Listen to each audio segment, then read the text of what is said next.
Students, कैसे हैं? बढ़िया students, this is part 2 topic basic accounting terms. ये चैप्टर चल रहा है स्टूडेंट्स। इसके पहले पार्ट 1 बन चुका है इसका, एक बेसिक अकाउंटिंग टर्म का, ठीक है।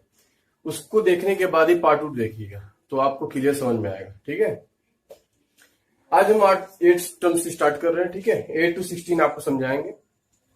तो आइए देखते हैं capital receipt and revenue receipt होता क्या है, ठीक है।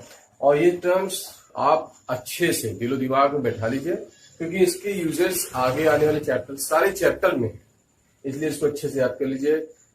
कॉमर्स आपने लिया है 11, 12, बीकॉम, जो भी करते हैं अकाउंट फील्ड में, सब जगह ये काम आएगा, ठीक है। इसलिए इसको अच्छे से लर्न कर लीजिए, समझ लीजिए। आइए देखते हैं कैपिटल रिसिप्ट क्या होता है एंड रेवेन्यू रिसिप्ट क्या होता है, ठीक है। देखिए स्टूडेंट्स, कैपिटल रिसिप्ट का मतलब है फिक्स एसेट्स। कोई फिक्स एसेट्स होता है, उसको सेल करने से जो पैसा मिलता है उसको कैपिटल रिसिप्ट बोलते हैं। या तो कहीं इन्वेस्ट किया है, इन्वेस्टमेंट को सेल किया, उससे जो पैसा मिलता है उसको कैपिटल रिसिप्ट बोलते हैं, ठीक है। और रेवेन्यू रिसिप्ट क्या होता है? जिसका जो बिजनेस कर रहा है उसको सेल करने से, गुड्स को सेल करने से, ठीक है। सपोज फर्नीचर की शॉप है, तो वो फर्नीचर वाला फर्नीचर जब बेचेगा तो उसको पैसा मिलेगा ना, तो वो उसका बिजनेस है। तो फर्नीचर बेचने पे वो रेवेन्यू में आएगा। मतलब जो जिसका बिजनेस है, अगर वो सेल करता है, वो गुड्स सेल करता है, उससे जो पैसा आता है उसको रेवेन्यू रिसिप्ट बोला गया। इसी तरह कोई साइट का जैसे कमीशन पे काम कर रहा है, रेंट मिल रहा है, या फिर कह लीजिए कमीशन हो गया, रेंट हो गया, इंटरेस्ट मिल रहा है, ये सब भी रेवेन्यू रिसिप्ट है, ठीक है। तो ये सब हमारे सोर्स क्या है? इंटरेस्ट, डिविडेंड, मतलब कहीं इन्वेस्ट किया उस पर ब्याज मिल रहा है, ये भी रेवेन्यू रिसिप्ट में आएगा, ठीक है। तो कैपिटल रिसिप्ट में हमें मेन समझाया आपको जो फिक्स एसेट्स को सेल करने में मिलता है, ठीक है, या इन्वेस्टमेंट को सेल करने में मिलता है। तो ये रिकरिंग नेचर के होते हैं। रेवेन्यू रिसिप्ट रिकरिंग नेचर के, मतलब ये आए दिन होते रहते हैं, और ये आए दिन नहीं होते, रिकरिंग नेचर के नहीं होते, ये नॉन रिकरिंग नेचर के होते हैं, ठीक है। रोज रोज कोई फिक्स एसेट थोड़ी नहीं बेचेगा। अगर रोज रोज कोई फिक्स एसेट बेच रहा है तो इसका मतलब ये उसका बिजनेस हो गया, तो ऐसा तो है नहीं है, ठीक है ना। तो ये हो गया कैपिटल। रेवेन्यू आपको समझ में आ गया होगा। नेक्स्ट देखते हैं एक्सपेंडिचर। एक्सपेंडिचर में इसको देखिए 3 कैटेगरी में डिवाइड किया गया, ठीक है। Capital expenditure, revenue expenditure, deferred revenue expenditure. अब ये क्या होता है? कैपिटल एक्सपेंडिचर ये भी नॉन रिकरिंग नेचर के होते हैं, ठीक है। नॉन रिकरिंग नेचर का मतलब ये भी अक्सर खर्च नहीं किए जाते हैं, ठीक है। साल में 2 बार, 1 बार, 3 बार, बस। इसकी ज्यादा वैसे खर्चे नहीं होते। कैपिटल एक्सपेंडिचर ज्यादा अमाउंट होते हैं, ठीक है। और नेक्स्ट है रेवेन्यू एक्सपेंडिचर। और रेवेन्यू एक्सपेंडिचर क्या होता है? ये रिकरिंग नेचर के होते हैं, मतलब ये आए दिन होते रहते हैं, ठीक है। तो कैपिटल एक्सपेंडिचर जैसे बिल्डिंग खरीदा, मशीन खरीदा बिजनेस के लिए, ठीक है। बिजनेस के लिए बिल्डिंग है, मशीन खरीदा, कोई भी एसेट खरीदा बिजनेस के लिए, ठीक है, तो हमारा कैपिटल एक्सपेंडिचर में माना जाएगा। और रेवेन्यू एक्सपेंडिचर जो बिजनेस में करने पड़ते हैं, ठीक है ना। जैसे किसी को कमीशन देना, देखिए लेना अलग है, देना अलग है, ठीक है ना। कमीशन देना हो गया, कोई भी खर्च करना हो गया, भाड़ा देना, कैरेज हो गया, धुलाई का पैसा देना, है ना। जो भी मतलब बिजनेस में जो खर्चे होते हैं वो रेवेन्यू एक्सपेंडिचर में आएंगे, ठीक है। डिफर्ड रेवेन्यू एक्सपेंडिचर क्या होता है स्टूडेंट्स? डिफर्ड रेवेन्यू एक्सपेंडिचर में ये ऐसे एक्सपेंस होते हैं जो साल साल काम आते हैं। इसका एग्जांपल देखते हैं। डिफर्ड रेवेन्यू एक्सपेंडिचर का मतलब है जैसे कोई ऐड किया, ठीक है, ऐड करने में 5 लाख एक्सपेंस किया, और वो ऐड 5 साल तक काम आएगा, ठीक है। तो वो 5 लाख ऐड में खर्च किया है, वो 5 लाख रुपए इस साल का खर्च नहीं माना जाएगा। क्यों? क्योंकि वो 5 साल तक काम आएगा, उसको बांट दिया जाएगा 5 सालों में। मतलब ये हर साल का 1-1 लाख रुपए खर्च माना जाएगा। 1-1 लाख हो गया, ठीक है, 5 साल तक काम आएगा, उसका बेनिफिट 5 ईयर्स तक होगा। तो इसी को डिफर्ड रेवेन्यू एक्सपेंडिचर बोला गया। किसको? जो जैसे इस साल हमने खर्च किया, ये हमारा चल रहा है 2020 to 21, ठीक है। तो 2021 में हमने खर्चा किया है कितना 5 लाख रुपीज। तो 5 लाख रुपए इस साल का थोड़ी ना माना जाएगा, इस साल का सिर्फ 1 लाख माना जाएगा। ठीक है, बाकी जो बचेंगे 4 लाख, यही हमारा डिफर रेवेन्यू एक्सपेंडिचर है। ठीक है ना, क्योंकि 4 लाख रुपए अब आने वाले 4 सालों में तक ये काम आएगा। फिर अगले साल 3 लाख हो जाएगा, फिर 2 लाख हो जाएगा, फिर 1 लाख हो जाएगा, फिर डिफर रेवेन्यू एक्सपेंडिचर 0 हो जाएगा। ठीक है, तो ये होता है डिफर रेवेन्यू एक्सपेंडिचर। नेक्स्ट आते हैं एक्सपेंसेस। एक्सपेंसेस नाम से ही क्लियर है। अब आप सोच रहे होंगे ये एक्सपेंडिचर ये एक्सपेंस में क्या फर्क है ना, क्योंकि दोनों का मतलब खर्च होता है। तो देखिए यहाँ पे एक्सपेंस का मतलब कॉस्ट ऑफ गुड्स सोल्ड से, मतलब जो हमने गुड्स बेचा है, कॉस्ट जो हमने गुड्स बेचा है उसकी कॉस्ट कितनी आई, हमारा खुद का कितना खर्चा है आया है, तो इसी को यहाँ पे एक्सपेंस बोला गया। ठीक है, एक्सपेंस में कॉस्ट ऑफ गुड्स सोल्ड आया है। कॉस्ट ऑफ गुड्स सोल्ड का मतलब होता है जो हमने बेचा, हमारी लागत कितनी आई है, खुद हमें कितने में पड़ा है। अभी हमारा इसमें बेनिफिट प्रॉफिट ऐड नहीं हुआ है।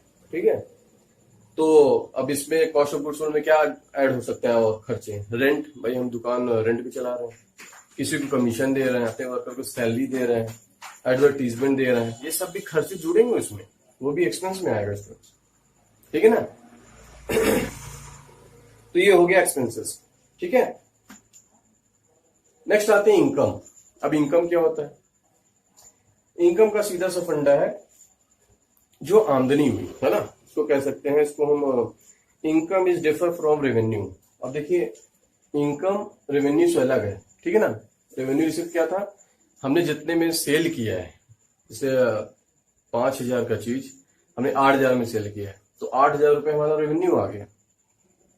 ठीक है, 5,000 का चीज, 5,000 हमारी सपोज उस गुड्स की cost of goods sold I है, 5,000 हमारा खुद का लगा है, और 3,000 प्रॉफिट लेके हमने इसको कितने में बेचा है, 8,000 रुपीज में ना, 8,000 रुपए में।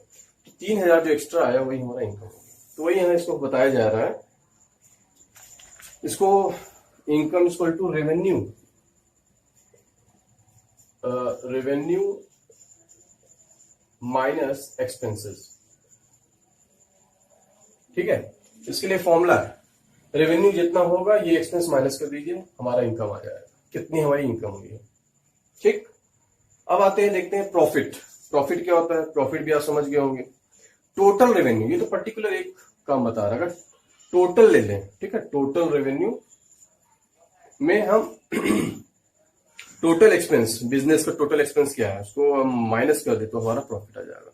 और प्रॉफिट कब निकाला जाता है, ईयर के लास्ट में, अकाउंटिंग पीरियड का जो लास्ट होता है ना, जिसे हम लोग जनरली क्या मानते हैं, अकाउंटिंग पीरियड 1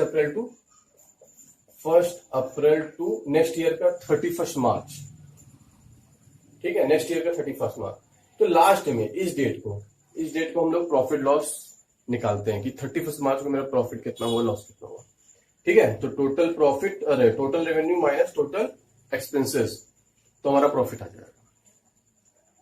ठीक, और ये एक्सपेंस बिजनेस का होना चाहिए। ठीक है, चलिए हो गया। नेक्स्ट आते हैं, देखिए गेन क्या होता है।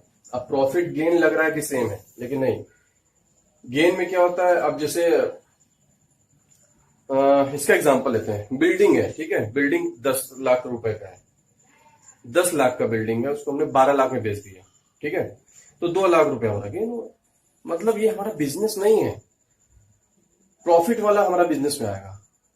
ये प्रॉफिट जिसका हम बिजनेस कर रहे हैं, जैसे फर्नीचर का हमने एग्जांपल है, फर्नीचर जिसकी शॉप है, फर्नीचर उसके लिए क्या है, फर्नीचर गुड्स है, भाई उसका बिजनेस कर रहा है, तो फर्नीचर को सेल परचेज करेगा, उससे रिलेटेड जो भी खर्चे हैं सब जोड़े घटाएगा, उसको सेल करने जो आएगा वो प्रॉफिट है। लेकिन गेन, अगर फर्नीचर वाला, फर्नीचर का बिजनेसमैन कोई मशीन बेचता है, मशीन तो वो बेचता नहीं है, मशीन बेचने का काम नहीं है, फर्नीचर बेचने का काम है, लेकिन अगर वो मशीन बेचता है तो सपोज उसको ज्यादा दाम में बेचता है तो गेन माना जाएगा, क्योंकि वो उसका रूटीन सेलिंग नहीं है। ठीक है, वो इसका बिजनेस नहीं करता है, बस वो अपनी मशीन बेच रहा है, पुराना हो गया बेच रहा है, या उसके काम का नहीं है बेच रहा है, तो वो गेन आ जाएगा। ठीक है, कम वाला ज्यादा में बेचेगा तो गेन हो जाएगा। ठीक है, अब देखिए नेक्स्ट क्या है, लॉस। लॉस भी समझ में आ गया होगा, लॉस क्या होता है, ये भी वही है कि भाई इसका उल्टा है, रेवेन्यू ज्यादा होगा, एक्सपेंस कम होगा, ठीक है, रेवेन्यू ज्यादा तो हमारा प्रॉफिट भी चला जाएगा। लेकिन इसका उल्टा, अगर एक्सपेंस ज्यादा हो जाए, रेवेन्यू कम, तो लॉस हो जाएगा। वेरी सिंपल, ठीक है ना। आइए नेक्स्ट देखते हैं।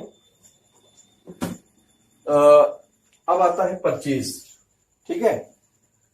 परचेज क्या होता है? देखिए ये बहुत इंपॉर्टेंट टर्म्स, इसको जरूर समझिएगा, क्योंकि परचेज और सेल बिजनेस में ये होता ही है, बिना इसके बिजनेस ही नहीं होगा।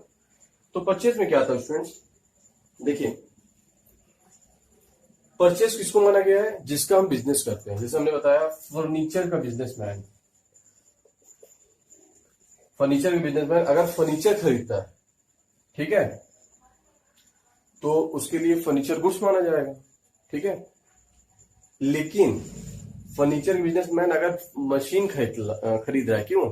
अपने बिजनेस में यूज के लिए, बेचने के लिए नहीं, तो वो एसेट माना जाएगा, ठीक है। ये दो चीजें हैं। अगर ये फर्नीचर परचेज करता है, ये फर्नीचर का बिजनेसमैन है, ठीक है, फर्नीचर का बिजनेस है इनका, और फर्नीचर परचेज करता है, तो ये हमारा क्या माना जाएगा? गुड्स। लेकिन अगर ये मशीन खरीदता है, अगर ये मशीन खरीदता है, तो इसको क्या माना जाएगा? ये एसेट माना जाएगा, ये एसेट में आएगा, ठीक। तो परचेज में कौन सी चीजें आएंगी? ये वाली चीजें आएंगी। अभी आपको जब गिनती कराएंगे तब ज्यादा क्लियर होगा, ठीक है। तो जो जिसका बिजनेस कर रहा है उसको हम लोग गुड्स बोलते हैं, ठीक है। फर्नीचर का बिजनेस है, फर्नीचर खरीदता है तो गुड्स बोलेंगे। लेकिन वो एसेट खरीद रहा है, किस लिए? बिजनेस में यूज करने के लिए, बेचने के लिए नहीं, क्योंकि इसका बिजनेसमैन है ही नहीं, वो फर्नीचर का बिजनेसमैन है, तो ये इसका एसेट माना जाएगा, ठीक है। तो परचेज किसको माना गया? परचेज में वैसे जानते हैं खरीदना होता है, सेल मतलब बेचना होता है। तो यहाँ पर खरीदना बेचना क्या? जिसका बिजनेस करे वो चीज खरीदेगा तो परचेज में जाएगा, और वही चीज अगर बेचता है तो सेल में जाएगा। अगर फर्नीचर बेचेगा तो सेल में जाएगा, ठीक है। और फर्नीचर अगर सेल करता है तो सेल में जाएगा। खरीदता परचेज में और बेचता तो सेल में, ठीक है। ये है। अब इसका डिफरेंस अभी आपको समझ में आएगा जब मैं जनरल एंट्री कराऊंगा, ठीक है। अभी बस आप इतना समझिए क्या है, ठीक। आई होप आपको वीडियो समझ में आई होगी। वीडियो समझ में आया प्लीज लाइक सब्सक्राइब करना मत भूलिएगा, ठीक है। Okay, thanks for watching.